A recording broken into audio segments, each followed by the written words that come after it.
What's up, YouTube? Welcome back. Same night, same thing. I just wanted to focus more on this Amy chick because, you know, it forced me to say where I am and where I've worked. Excuse me. And, you know, we both worked at the same National Space Flight Center, a Marshall Space Flight Center. And I wanted to get into it because on Reddit there's a lot of information going on about this. And like I said before, I was very young. Everybody thought that I would retire by the time I was 40. Uh, that didn't happen because Obama got elected, and every time there's a new president, there's a new NASA administrator. So Obama, or the president, NASA administrator, is who controls everything. So when Obama got elected, the new NASA administrator comes down to where we're at, Marshall Space Flight Center, Huntsville, Alabama, and they, you know, tell us what our new missions are. Now, when it happened with Obama, we were all very upset about it because their new mission for us was basically being the world's babysitter, finding sustainable energy, finding ways to uh, store energy and allocate energy and then dish it out. And then space exploration was on the last part of the list. Now, we wouldn't work at NASA if space exploration wasn't our first thing. That was what I was big into. My background is in astrophysics, astrobiology, engineering, multiple sciences, physics, all of that. And so, but I was very young. I was 26. I was, at 27, I was a director. But at 26, I was point of contact, and I was on travel for an entire year. So I'm at every NASA site within the continental US, uh, at least every site twice, if not three times. And I said this before, except for JPL, Jet Propulsion Laboratory, because they're not a space flight center. And so they're kind of like their own little kingdom. Well, every NASA site's like its own little kingdom, and they don't like people from Marshall or any other place coming in telling them what to do and how we're going to do things. So people think that all of NASA talks together. It's not like that at all. But when we have to do it, I would talk to them 2 weeks before.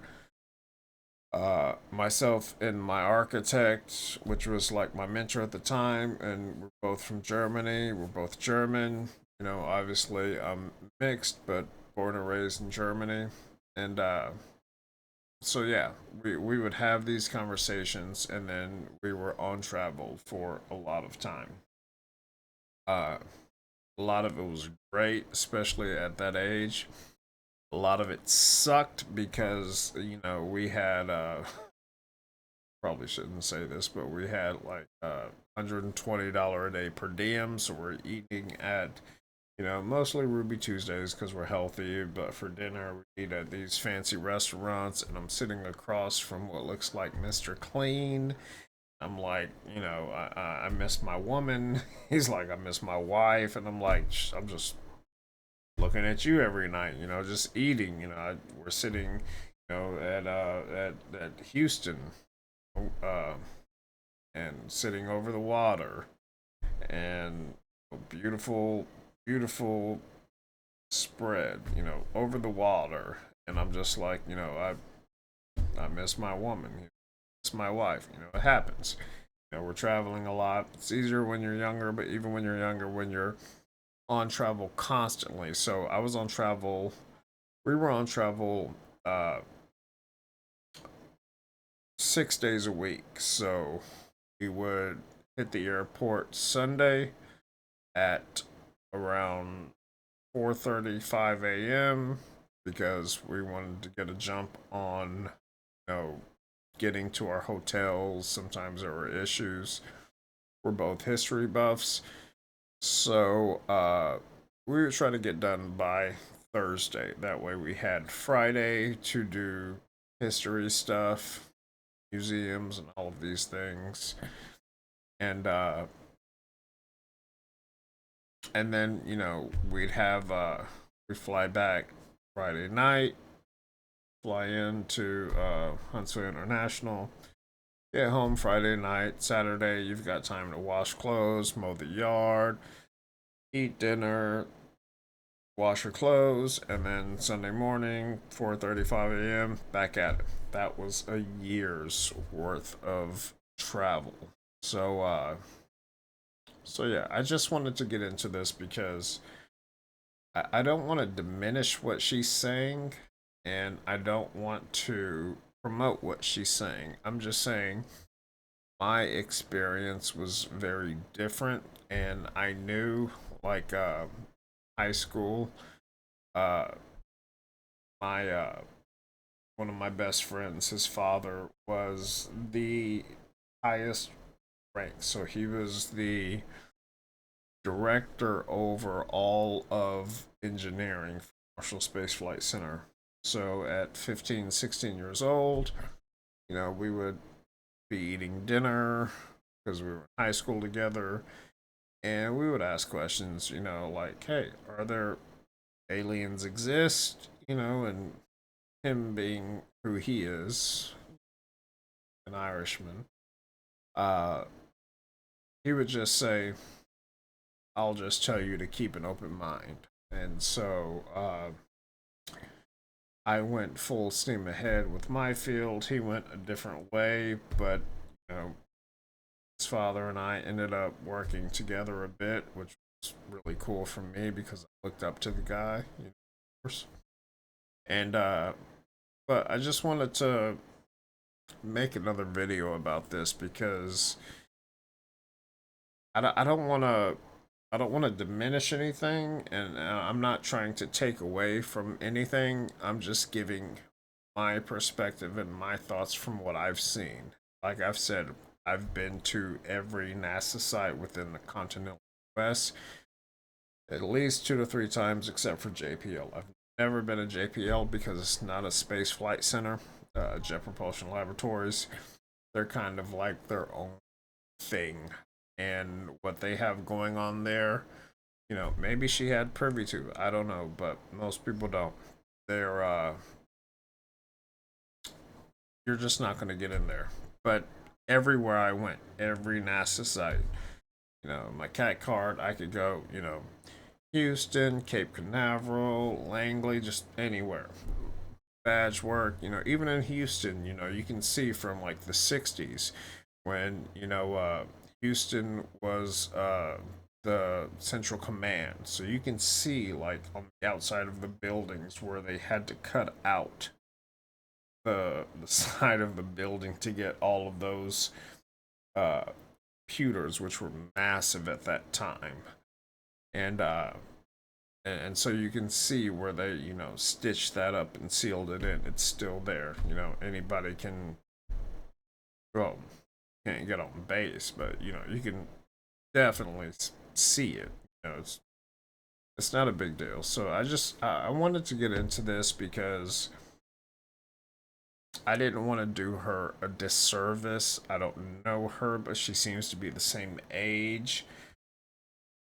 And look, there's a lot of compartmentalization. There's a lot of fucked up things that go on there, and you've got to deal with it. But I can honestly say it was one of the best experiences of my life because that's what I'm into. My my background initially was pre-med, and then astro micromolecular physics, um, astrobiology, all of these things, engineering, and then also computer engineering, network engineering, which is what I do now. But I'm also architect, so network engineer and architect, but I've also had leadership roles like director and all of that.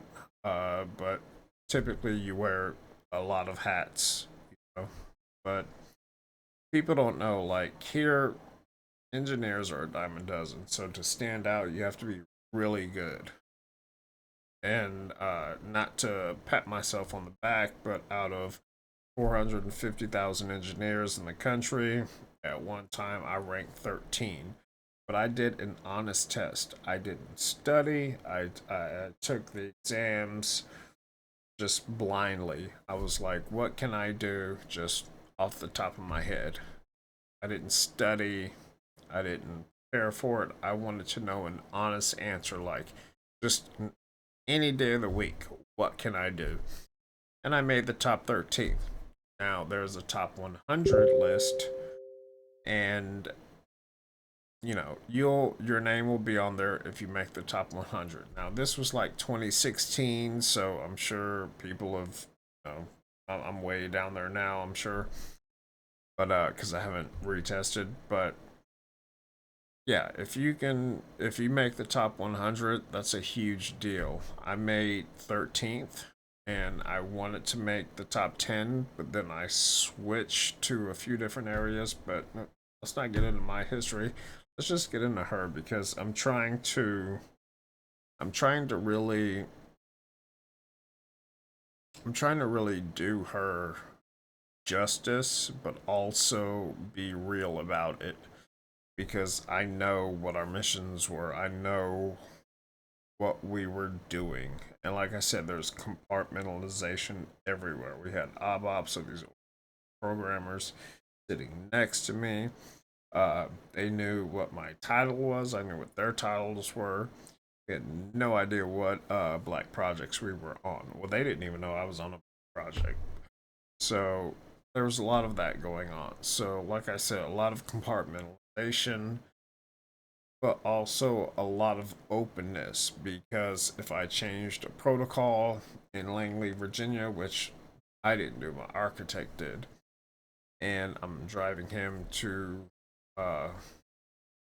was I can't remember the name of the airport, uh, but I'm driving him to the airport at 6:30 in the morning, and both of our phones just start blowing up, and we're on the phone with people that you don't want to know your names, and they're wondering why did we make this change. Well, we were developing the NASA as built documentation at that time. It had never been done before. It was the first thing. George Bush had put it into place back in the day, and ones to get to do it, and that was just a part of it. So I don't really want to go more into depth about it, but let's just get into. Ultra terrestrials, I'll just tell you. The ultra terrestrials, I think, have you heard of the P-52s and the P-47s? Do you know what that is? They're us from the future. They're from here. They are you. They are me. They're from here, from the future.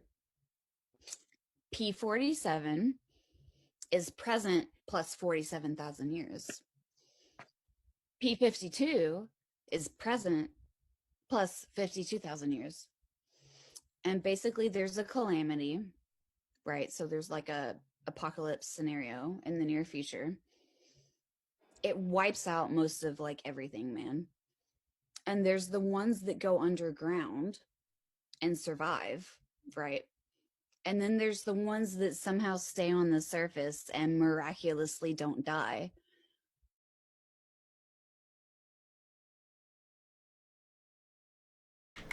Sorry, for me, that's not enough information. I understand exactly what she's saying. Trust me, I do. But that's not enough information. And with her intellect and her background, she should have the capacity to be able to explain that and dumb it down if need be. That's a very common thing that we have to do. So let's see what else she has to say. And let me tell you, I'm in Huntsville, Alabama. I know I've said that several times. We're the Rocket City. We're the biggest steal you've never heard of. Von Braun was here and we won the space race. We developed the Saturn V here. We built the Saturn V here. We won the space race here in Alabama, whether you've heard of it or not. And I can tell you for a fact, so many prototypes. So many prototypes. Only prototype built like this in the world.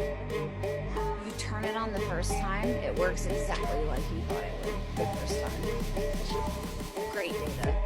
You apply for more funding to test it more thoroughly, they cancel it. They cancel it. It goes to NASA divestment. It goes to the auction block. People bid on it. And literally scrap metal vendors win the bid and melt it down for scrap metal and sell it. We could be crazy far. We could be on the moons of Jupiter. We could be exploring Pluto that isn't anymore if we had spent money differently. I can tell you the names of so many NASA scientists that are depressed and they want to kill themselves because they have built prototype after prototype after prototype in Huntsville, Alabama. First in the world, never before seen, worked the first time you turned it on exactly like you thought. It was canceled and melted down for scrap metal. So, I'm not. What's happened? I'm not sure. Okay, now we're back. Sorry about that. I'm not. That just doesn't make any sense to me. Like I understand completely incoherent what she's saying, but that was a while back. You know, Saturn V. She's talking about the Apollo missions, and we we technically did not win the space race. So, um, Werner von Braun, I have family that worked with him, and I have family that were scientists that brought here. It's like a 60-40 split between US and Russia, 80-20, I can't remember. And I had family that came to the US, and I have family that worked with Werner von Braun in World War II. And Werner von Braun was a complete scientist. You know, he wanted to explore space, and the situation that happened during World War II was inevitable. You know, really didn't have a choice. Believe what you want. I have family that were not only in it, but at some of the highest ranks. One of my great uncles used to be in a photo with Werner von Braun and I'm not going to say the other two names, but they were on Wikipedia. Wikipedia took them down. So, and he said that yeah, when we launched that V2 missile, the only problem was it was direction because he wanted space and they wanted to use it for war. And so yeah, we have the Von Braun's VBCC, the Von Braun Convention Center here, named after Werner von Braun. And but I'm just not seeing. I'm not, and it could be me. I'm not. I'm not saying it's not me. But she seems to be around the same age as me. She seems to um, have very similar background as me. But those are just odd things to say. Like I can tell you how many. I can show you so many scientists that are just depressed here. That's a. That's not a. Maybe she can, but that has nothing to do with has nothing to do with NASA as a whole, right? So you go to NASA, you're all gooey eyed, right? And everybody thinks you're super hyper intelligent just for being picked at NASA. Where we are, you have some of the biggest rednecks in the world that me being from Germany, having to learn English, but living in England after Germany and then to the US, I had to adapt to the southern slang, the twang. And yeah, I had no problems, but you know, people are just different. You had areas where people were really putting their all into it. You had areas where people were just using that as a stepping stone to get to somewhere else. Everybody loved the fact that they worked there, though. I've never met a single person that hated working there. We're like, we all get there and we're like, yes, we got here. We want to do good stuff for the environment, for the country, for the world, for space. We're gooey eyed, we're dewy eyed. Um, and that's how we were. But remember, when, like I talk about, when Obama got elected, over 14,000 people, and this was the sad part. So at 26 years old, I'm traveling to every NASA site while these layoffs are happening. And I'm watching, I'm 26 and watching people that are in their 40s spent their whole lives, their whole careers at NASA, right? 25, 30 years, sometimes 40 at NASA. And it wasn't always a happy welcoming because I'm I have to get into their data centers. I need stuff to be ready for myself and my architect. And, you know, our visitor stations, our visitor offices that we get, you know, uh, you're just seeing people crying, hugging each other because they've lived there for this long 30, 35, 40 years. And people are crying. And at 26 years old, it really opened my eyes to where you can't really trust anything. You can't trust your government. You can't trust anyone to have your best interests at heart. That's what it taught me. And it broke my heart, you know, because I'm 26 and I'm seeing people that, you know, have worked for NASA, like almost twice as long as before I was born. And now, just because a person decides that these groups aren't needed anymore, that they're getting rid of them, so they get no retirement, they get slight benefits, 401k, but they don't get any pension. They didn't get that.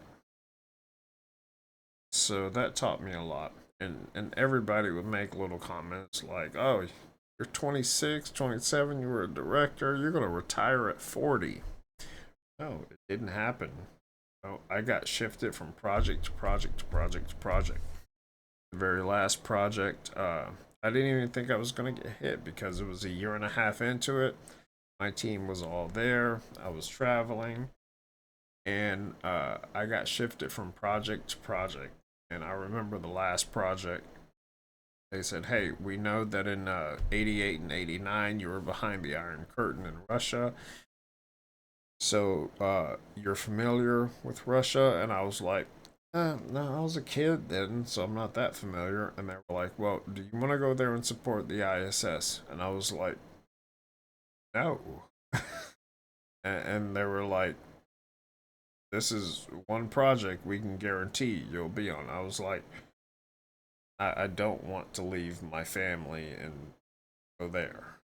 And they were like, we have like 6 other people there. And I was like, I'm not doing that. But they were just trying to keep me. You know, that's what happens. These projects get bid on, and that's my point. So if you don't have government access like the scrap yards or what she's talking about, you're not going to. It's the same thing with cars, right? So if you wanted to go to a dealer auction and bid on cars and get cars for cheap, you would need a dealer license. Excuse me. Same thing with this. If you wanted to go to a government auction and deal on, or, bid on government auctions, you would have to be government. Like scrap yards and whatever she's talking about. No, they can't do that. They can't do that. And we don't even have, I think we have 2 here. And they're definitely not government. It's where like I don't want to paint this picture, but it's usually where like the meth addicts and the people go that are scrappers, it's just how it is. But no, it was definitely one of the absolute best experiences of my life, but it opened my eyes to a lot. And so, and like I said, most people from sites that I've been to, they've worked at that one site their whole lives, their whole careers. I've been to every single one except for JPL. It's the only one I never went to. And because it's not a space flight center, it's a jet propulsion laboratory. So they have all of these contracts with Northrop Grumman, which I also worked for. Um, AeroQuest, which I also worked. All of these government contracts. Lockheed Martin, which I also worked for. Boeing didn't work for them, but my buddy's dad invented the when we were in high school. Invented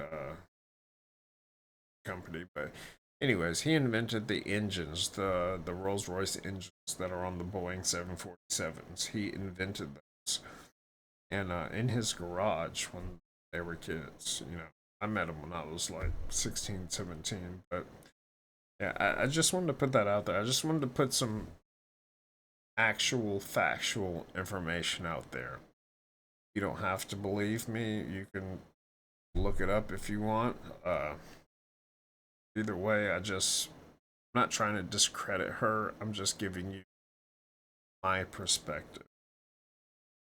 And let me tell you, I'm in Huntsville, Alabama. I know I've said that several times. We're the Rocket City. We're the biggest deal you've never heard of. Von Braun was here and we won the space race. We developed. I think I played this already. Let me switch. February 2020, an Airbus A320 is on a routine flight soaring over Medellin, Colombia. Little does the captain know he's about to find out he's sharing the friendly skies. The pilot does us the favor of showing his altimeter, and we can see that he's flying around 30,000 feet in altitude. The pilot then points his camera phone out of the cockpit window, and watch this as he zooms in. A metallic-looking object, a polyhedron of some sort, whizzes by in a straight line. We slow it down and zoom in further. You can see it kind of looks like a cube. It has these kind of little points that stick out. It does seem to be darker in color and not like a bright, shining balloon. Whatever this is, it definitely shouldn't be there. One theory is that if we were visited by another civilization, they might send probes ahead.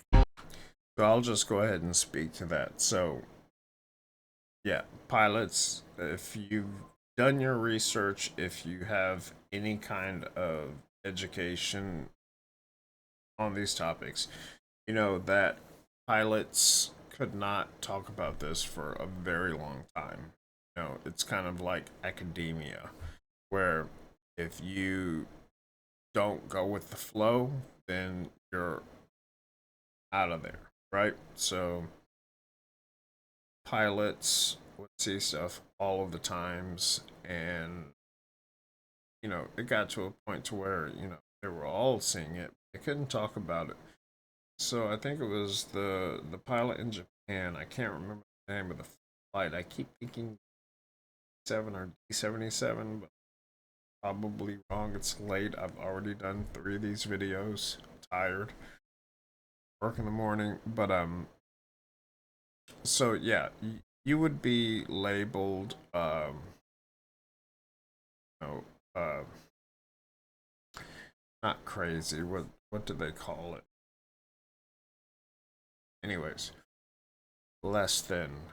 No, you're not fit to fly anymore because you're claiming that as a person who is in the air all of the time, you're claiming that you're seeing things, and they had a hush program. They still have it, but people have come out. But the thing is, if so, I don't know how it is for pilots, but for government officials, and I said this in the video that I just posted earlier, if you want to be a whistleblower,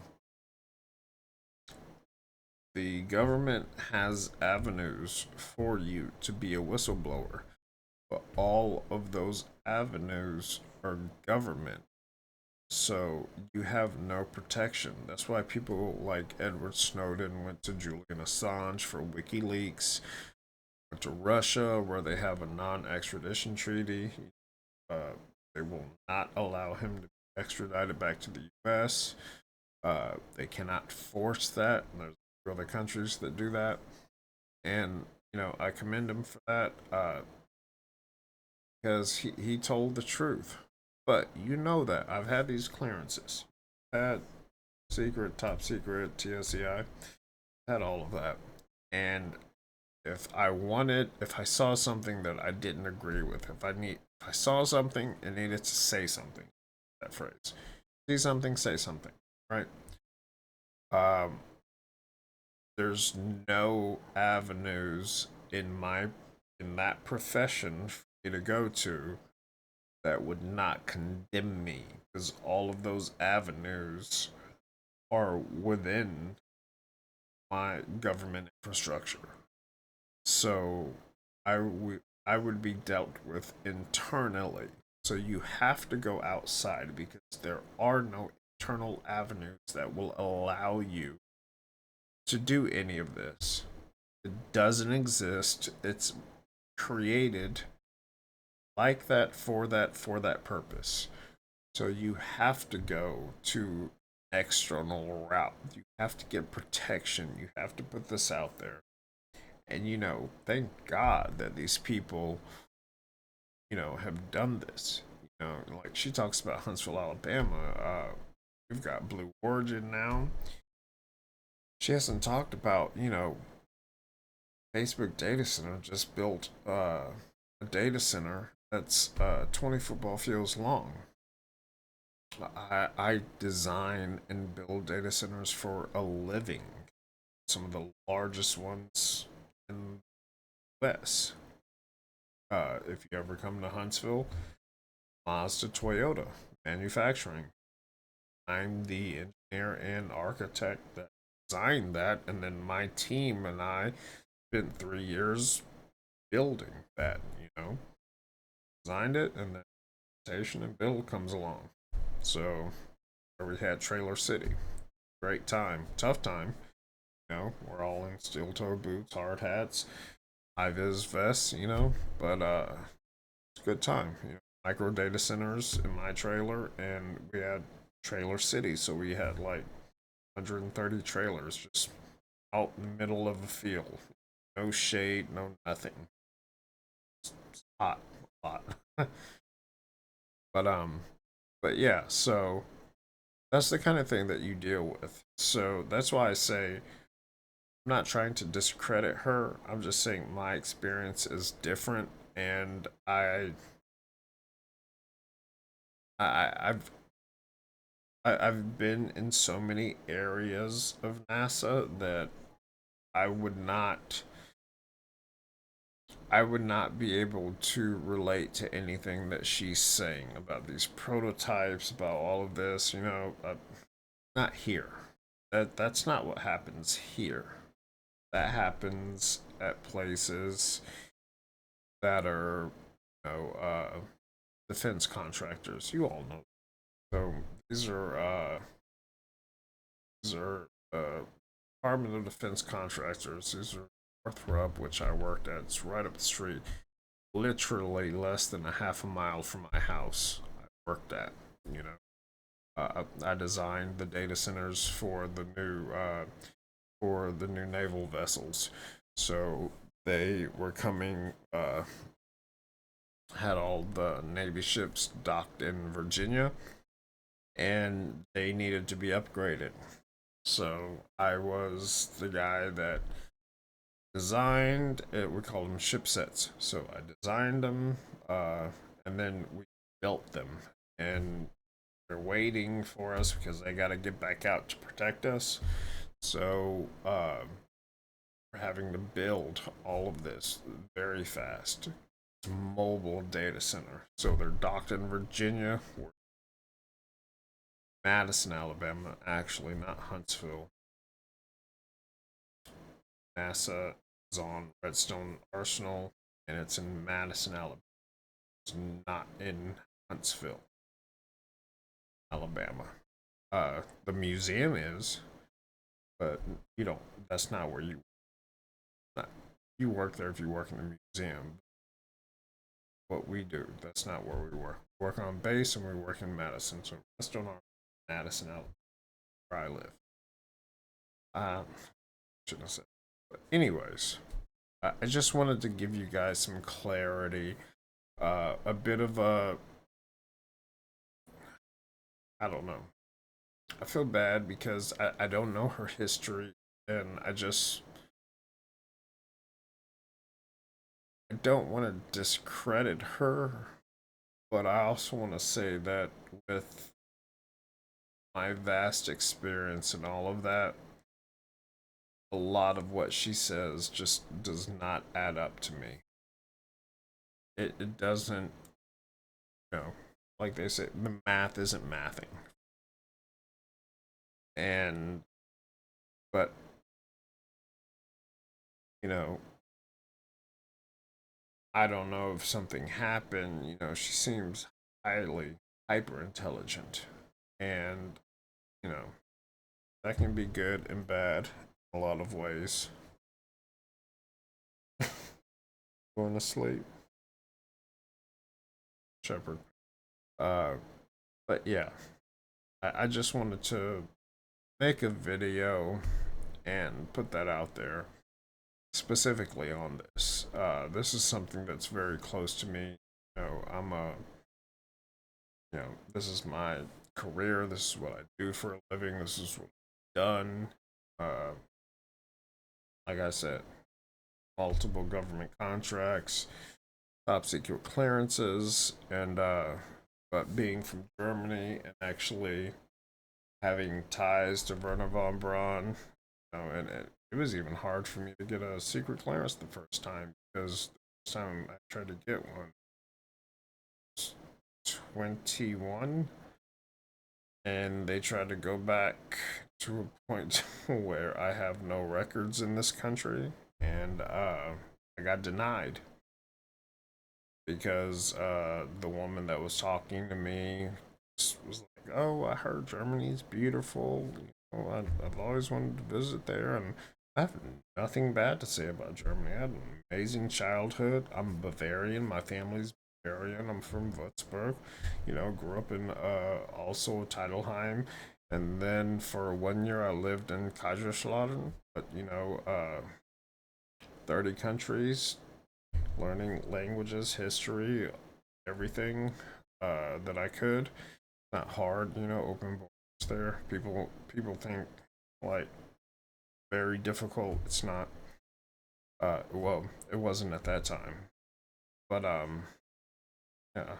Uh, that's just a history buff, ancient history, European history buff. America's just barely out of its diapers, so you're talking 300 years.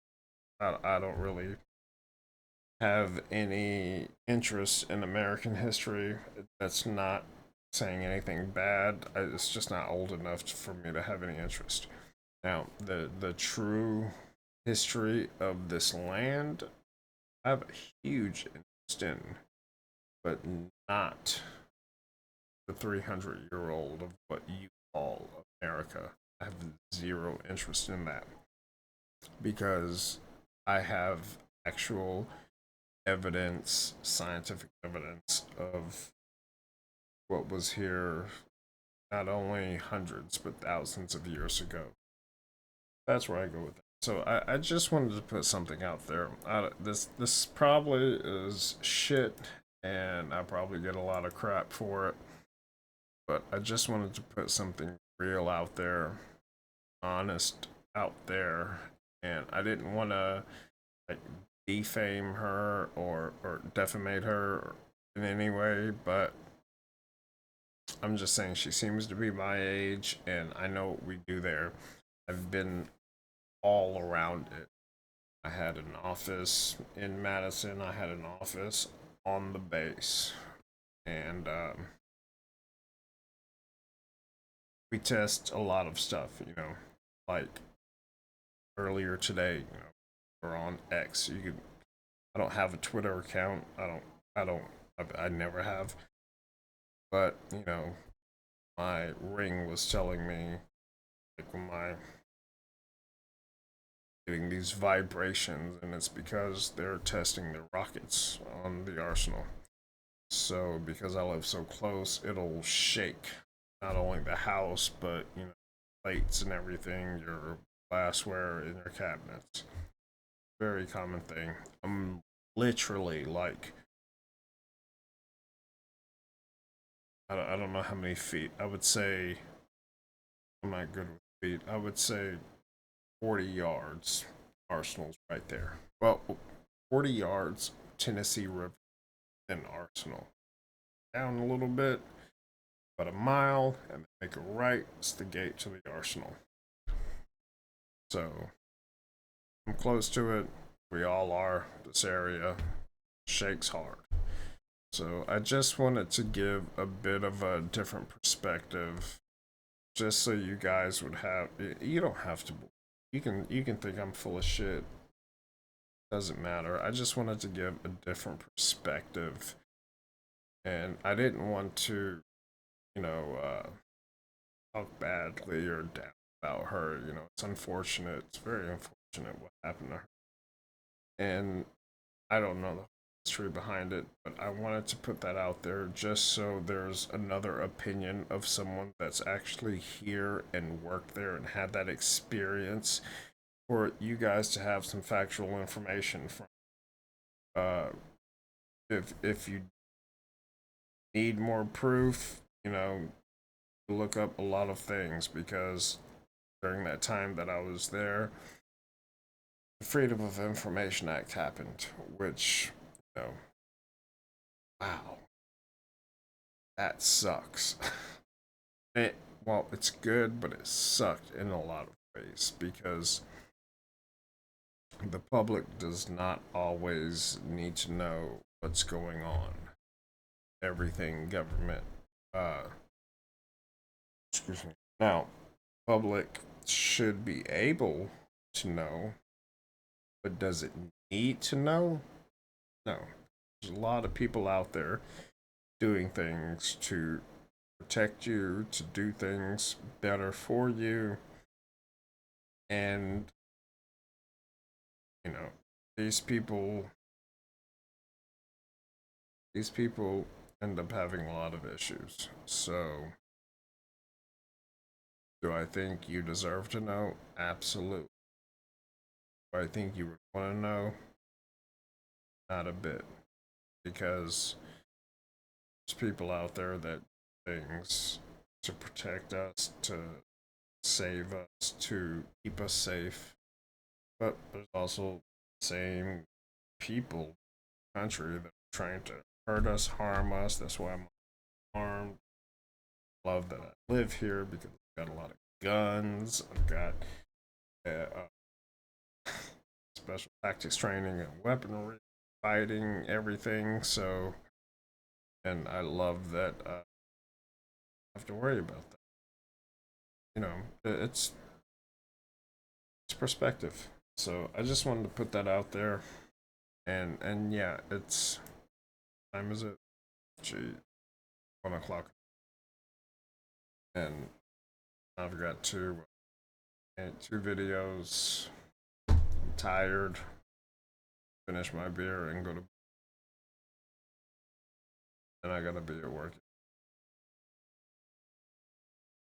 Think what you want. If you want to comment, I'd appreciate it. Don't, no big deal. But I just wanted to add something to it, and I didn't want to do it in a bad way. I'm not trying to say anything bad about it. I wanted to give another perspective, and I hated the fact that I had to admit where I am, where I've worked, you know. But I figured, nobody else is doing it, so why not, right? So, hope you guys enjoyed it. See you on the next one. If you enjoyed it, smash that like, subscribe so we can run the numbers up algorithm, get this information out there to more people. Also, this is for entertainment purposes only. Don't believe don't believe anything that you hear on this channel. Do your research, do your diligence, and when you do your due diligence, please come to me about it. I love facts. So let's get into it. See you guys on the next one.